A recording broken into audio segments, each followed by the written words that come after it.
اس چیز کا ہمیں احساس بھی نہیں ہوتا ہے۔ اللہ کے نبی صلی اللہ علیہ وسلم کی حدیث ہے کہ مسلمان ہے وہی شخص مسلمان ہے جس کی زبان سے اور اس کے ہاتھوں سے دوسرے مسلمان محفوظ رہیں اور دوسرے لوگ محفوظ رہیں۔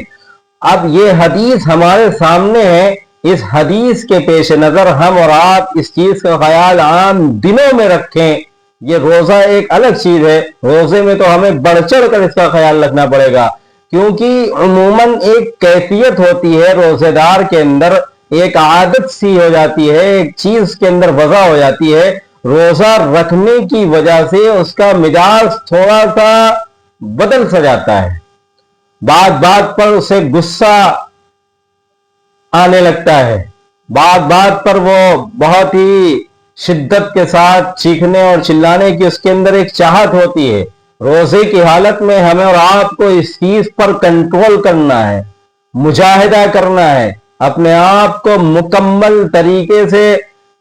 دائرے میں رکھنا ہے کہ روزے کی حالت میں ہم اور آپ سے کہیں ایسا کوئی کام نہ ہو جائے جس کی وجہ سے ہمارے روزے میں کسی طرح کی خرابی لاحق ہو جائے۔ وہی اللہ کے نبی صلی اللہ علیہ وسلم کی حدیث ہے، من سلم المسلمون من لسانہ ویدہ۔ آج ہم اور آپ اس چیز کا خیال نہیں رکھتے ہیں، اپنی زبان کو فوراً دراز کر دیتے ہیں کہ محفل میں بیٹھے ہوئے ہیں، چار دوست یار بیٹھے ہوئے ہیں، اگر کسی شخص کا تذکرہ آ جاتا ہے، اس کے اندر کوئی خامیاں ہیں، اس کے اندر کسی طرح کی کوئی برائی ہے، تو ہمارے اور آپ پر ضروری یہ ہے کہ ہم اس کی غیر موجودگی میں اس کے اس فعل کو، اس کا جو وہ قبیح فعل ہے یعنی کہ برا فعل ہے، ہم اس کے برے فعل کو وہاں پر ذکر نہیں کریں گے، کیونکہ ہمارا ذکر نہ کرنا یہ اس بات کی ہمارے ایمان کی دلالت ہے کہ ہمارے اندر کتنا حضور نبی کریم صلی اللہ علیہ وسلم کی تعلیمات کا اثر ہے، حضور نبی کریم صلی اللہ علیہ وسلم کے پیغامات کا کتنا ہمارے اندر اثر ہے۔ یہی چیز ہمیں اور آپ کو دیکھنا ہے ایسی جگہوں پر جہاں پر وہ شخص موجود نہ ہو اور اس شخص کا نام آ جائے یا اس کا کوئی فعل ایسا جو معاشرے کے اندر اس سے سرزد ہوتا ہے اور لوگ اسے ناپسند کرتے ہیں، ہم اور آپ اسے ناپسند کرتے ہیں، لیکن اب ضروری یہ ہے کہ ہم جو ہے اس مجلس میں اس کی غیر موجودگی میں اس کے فعل پر کسی طرح کی تبرہ بازی نہ کریں، کسی طرح کا اپنی طرف سے لیکچر نہ دیں کہ فلاں شخص ایسا ہے ایسا ہے، کیونکہ جب ہم دوسروں کے عیبوں پر پردہ ڈالیں گے تو اللہ تعالیٰ کل قیامت کے روز ہمارے عیبوں پر بھی پردہ ڈالے گا۔ وہ ستار العیوب ہے، وہ اس چیز پر، ہر چیز پر وہ قدرت رکھتا ہے، وہی ذات ہے جس کو بقا حاصل ہے،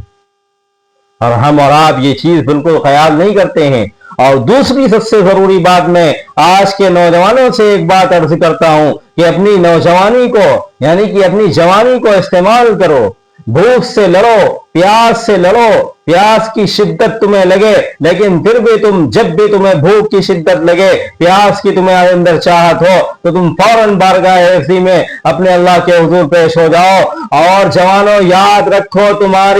تمہارے اللہ کے دربار میں پیش ہونے کی وجہ سے اور اللہ کی قسم تمہاری دعاؤں پر عرش ہلے گا، کیونکہ نوجوانوں کی دعاؤں میں وہ اثر ہوتا ہے۔ اللہ تعالیٰ نے خود فرمایا ہے، حضور نبی کریم صلی اللہ علیہ وسلم کی حدیثوں سے ثابت ہے کہ اللہ کو جوانی کی عبادت پسند ہے، لہذا ہم اور آپ روزے میں غفلت نہ کریں، اپنی کمزوری کا، اپنی بے بسی کا اور اپنی بزدلی کا مظاہرہ نہ کریں کہ روزہ ہمارے لیے فرض ہے، بعد میں رکھ لیں گے، ابھی تھوڑا شدت میں پھنسے ہوئے ہیں، تجارت کا ماحول ہے، ابھی ہماری سہالت چل رہی ہے، صبح سے شام تک ہمیں کھڑے رہنا ہوتا ہے، ہمارے اندر اتنی قدرت نہیں ہے، اتنی طاقت نہیں ہے، ہم اور آپ بزدلی کا مظاہرہ بالکل نہ کریں،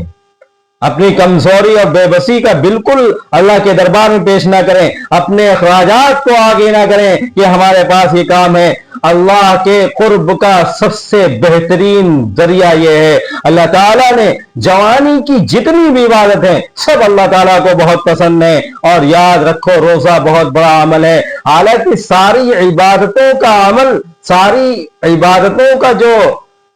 جزا ہے، جو ساری عبادتوں کا ہمیں بدل ملے گا وہ جنت کے بدلے میں ملے گا. لیکن اللہ تعالیٰ نے فرمایا روزے کا بدلہ صرف خود اللہ تعالیٰ ہے. لہذا ہم اور آپ پر ضروری یہ ہے کہ روزے جیسی عظیم نعمت جس کو اللہ تعالیٰ نے ہمیں عطا کیا ہے، اور یہ بابرکت مہینہ ہے، مغفرت کا مہینہ ہے، اور آج سے چھٹکارے کا مہینہ ہے، ہم اور آپ پر ضروری یہ ہے کہ اگر ہماری زندگی میں یہ مہینہ آئے تو ہم اور آپ تمام چیزوں کو پیچھے کر تمام اخراجات کو پیچھے ہٹا کر، تمام اپنی جو کمزوریاں ہیں، اپنی بزدلی ہے، اپنی